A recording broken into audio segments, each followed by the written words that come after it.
if I told you on the back end of that, there's $10 million being raised, you wouldn't even question finishing that race.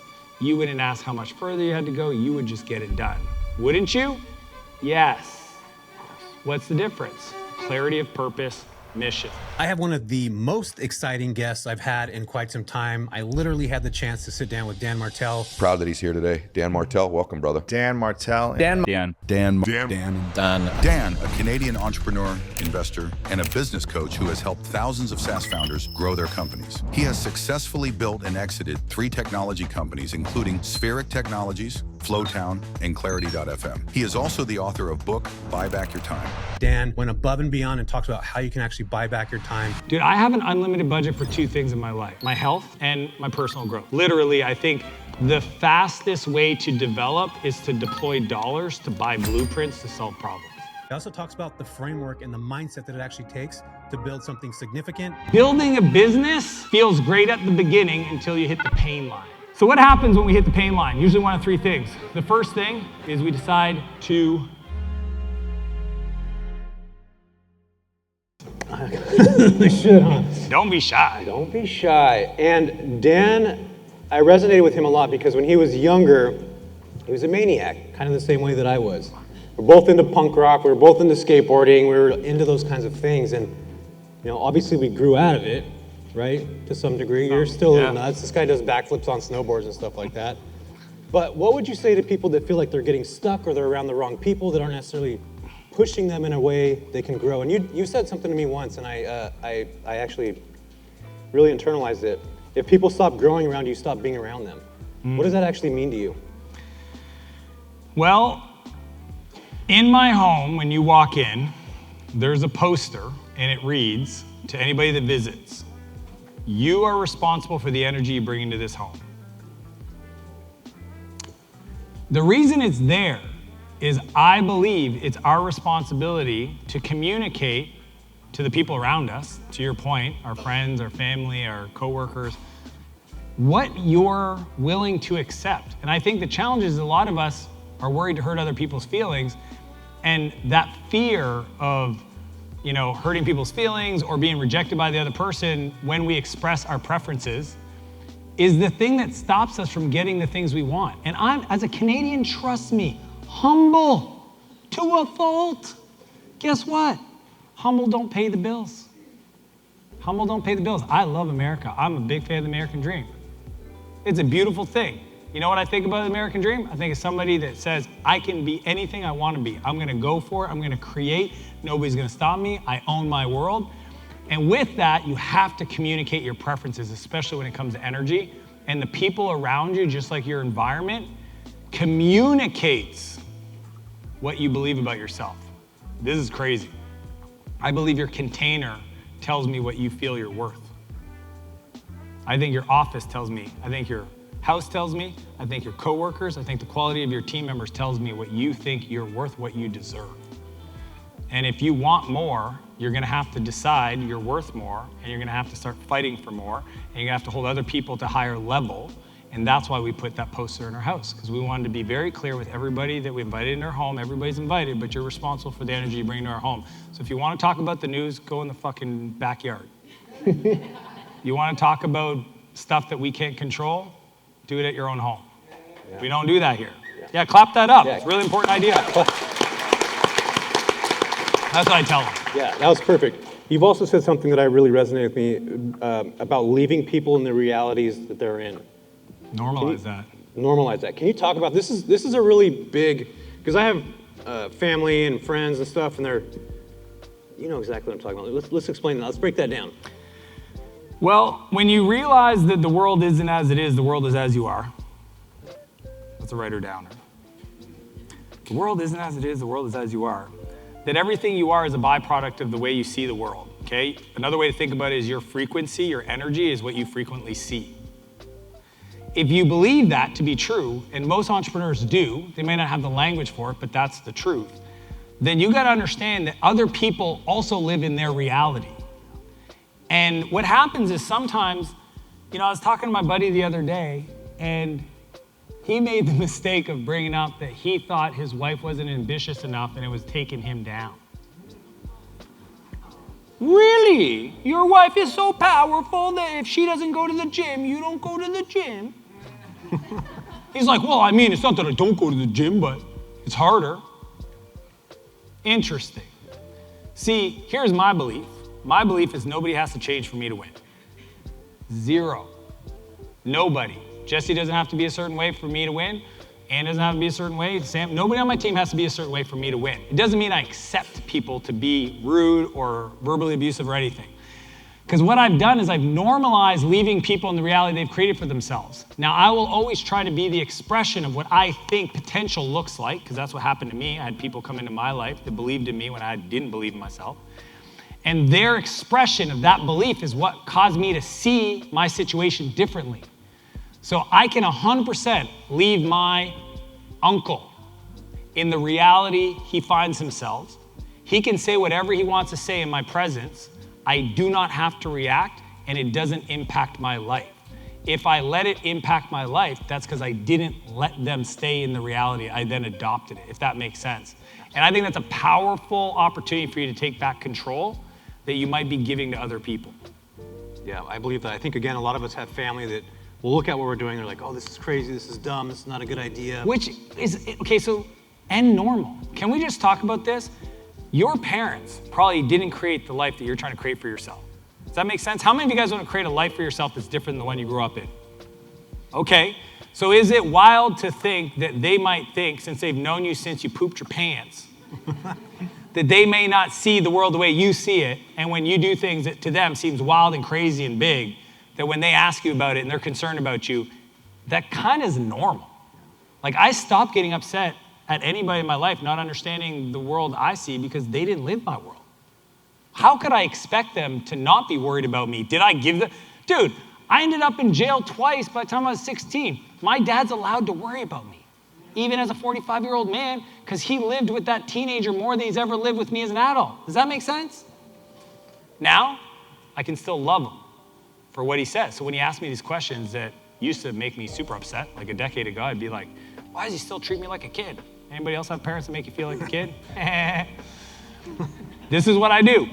I literally, he goes, hey, the company you bought, who's gonna run it? And I hear, I love you, Dan. You are doing so well in life. I am proud of you, Dan.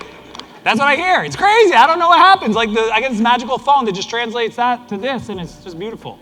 That's the way I think about it. I actually don't get mad at them for thinking that way, because if you actually think about it logically, it makes sense. And if you have kids, who has kids in the room? You're gonna do the same thing to them. So you might want to stop. Yeah. Speaking of kids, your kids are a big part of your life, as many of ours are as well. What advice would you give that you do give to your kids about entrepreneurship, about growing up? And they're watching you do, right? Monkey see, monkey do. So you're doing a lot of that, but what are you actually teaching them in a lot of ways on how to build and how to get uncomfortable? Like, what does that look like for you? There's so much. The one thing that I would say is this: every kid is homeschooled. Whether the parent knows it or not, that's a different story. Some people are like, my kid doesn't go to homeschooling, or we don't homeschool. I'm like, you didn't hear what I said. So here's probably the biggest thing that I've taught them since they could understand words, is I don't celebrate the result, I celebrate the effort. And if you read Carol Dweck's book, Growth Mindset, she talks about this, because she studied all these high performers and people who succeeded in life. And it turns out people that succeeded when they were young, like they were 5, 6, 7, 8, 9 years old and really good at the thing, math or sports or whatever, that usually, because they were so good when they were young, the first time they ever meet adversity or it gets hard, they don't push through because they never developed that muscle. You guys remember the, what do we say, the captain of the football team and the, whatever at the, in high school? What's it called? The cheerleaders. The prom queen and the prom king, there you go. Right? 50 pounds overweight, lost all the hair, haven't done anything since high school. That's the problem. That's what happened. So when I watch my kids do something, let's say they win at something, I don't celebrate the thing they won at. I say, hey, you know what I'm proud of is the fact that you get up every Saturday at 7 a.m. and you went and practiced. And when we're climbing a mountain and it gets hard, I don't tell them you're doing good, we're almost there. I stop, I say, turn around, look at the parking lot. That's it way down there. Look how much progress you've made. And if I did nothing other than that, And I do a lot of other stuff like teach them how to ask people their name. What a wild idea, right? And shake their hand, look them in the eyes and say, hi, my name is Noah, or hi, my name is Max. What's your name? Like that alone, massive wins in life. But the one about celebrating the progress, not the results, I think is probably the most important, that hopefully, again, it's a 20-year split test that I can't split test. And I'm a nerd at this stuff. But I can't, I don't know. It's not like I have twins and they're in separate families, so I don't know. Yeah. Hopefully it works out, but when I reflect on my own life and like where were the meaningful character development traits, that's a big one, because I can control effort, I can't always control outcomes. I love that. So a lot of us here get stuck in our heads and the ability to like continue to grow. These things get difficult, and sometimes we feel like we can't move forward, or we feel stuck. So what would you say to everybody out here that, first off, who's in that spot right now? Like, let me see a raise of hands. Who feels like they're in a stuck position? Stuck is okay. It means you got. It's okay. Lift your hands up, you guys. Don't be shy here. Do you feel like you're stuck in a spot? What do you do? How would you, push somebody forward through that process of actually enjoying that grind part? Because that's a tough part to go through. Yeah, I mean, I'm very selective on words I use to describe things. So and I appreciate and I understand what you mean by the grind part. I'd actually change the language to like, this is a moment of transformation, or this is an opportunity for me to develop, because that language is softer and more appropriate to support what you want to have happen, right? Like, did you guys know that when a caterpillar goes into the cocoon to become a butterfly, okay? Most people, when they see the caterpillar struggle to get out of the cocoon, they inherently want to go help the caterpillar because it looks like it's really stuck. If you help the caterpillar get out of the cocoon, you literally deform it and it never becomes a butterfly. Fun fact. A lot of times when you're feeling stuck, you're like the caterpillar that's in the cocoon and you wish it would stop. And I'm telling you, it's actually part of the process. Pain is a perfect teacher. And when we're in that process, we need to understand that this is exactly what we're supposed to be going through to get to our new level. If you grow through it, don't just go through it. So what I always say to people when they're in that position is remind yourself why you started. Most people feel overwhelmed, stuck, depressed, anxious, because they don't have clarity around why they're doing something. Think about it. If I asked you to run a 50-kilometer race and I didn't tell you why, 5 kilometers, 10 kilometers, 5 miles for my American friends, 10 miles, you would probably get upset and say, I don't want to do this. But if I told you on the back end of that, there's $10 million being raised for Ronald McDonald House to help kids that are suffering with cancer, you wouldn't even question finishing that race. You wouldn't ask how much further you had to go. You would just get it done. Wouldn't you? Yes. What's the difference? Clarity of purpose, mission. So a lot of times when we feel stuck, it's because we forgot. So my first step is pull out a blank piece of paper. Try to do it when you get some quiet time. Early in the morning is best, maybe right after a good workout, and allow yourself to dream again. And on the backside of that process, you'll have something to aim towards, which will make the feeling stuck worthwhile, the pain pointful, no pressure, no diamonds, to grow. Yeah, you've worked with like Ed Milet and some of these guys. How important is it to you to still grow in that sort of way? Dude, I have an unlimited budget for 2 things in my life. I mean, a lot of other stuff, but my health and my personal growth. Literally, I think the fastest way to develop is to deploy dollars to buy blueprints to solve problems. It's how it's always been. So I can tell you some real examples. So one, no matter what I'm working on, I always ask myself, who's the best in the world that's done this before and how do I get in front of them? And I'm willing to pay whatever it's gonna take. I do this all the time. My assistant's here, and she'll tell you. I will find somebody on Instagram that shares. So I'll give you a real example. The other day I saw a YouTube video of a guy talking about storytelling. I hit play on the video. I watched this guy talk about storytelling. Never had I heard the level of depth and definition of storytelling. Not bullshit like beginning, middle, end. No.